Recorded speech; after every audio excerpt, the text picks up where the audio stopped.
Rydyn ni wedi dod yma heddi i'r Senedd yng Nghaerdydd gyda 15,000 o arwyddion Deiseb yn galw ar Lywodraeth Cymru i gynyddu'r cyllid ar gyfer gofal sylfaenol yng Nghymru o 7.8% i 11%. Hi, my name is Paul Myers and I'm Chair of the Royal College of General Practitioners in Wales.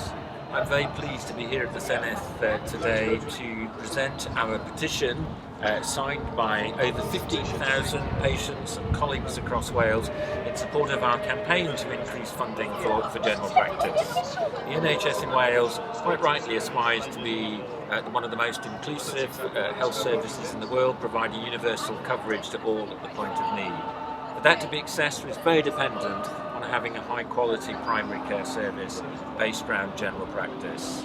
At the moment, patients are recognising the huge burden and huge workload on general practitioners that actually threatens the future of general practice. And if general practice fails, the whole of the NHS fails. Therefore, we're asking Welsh Government to shift the percentage of resources from currently only 7.8% up to 11% of the NHS budget, so that we can give the people of Wales the care they deserve, so that we can meet the needs of an increasing elderly population with complex conditions and keeping them as safe and as healthy as possible in their own home.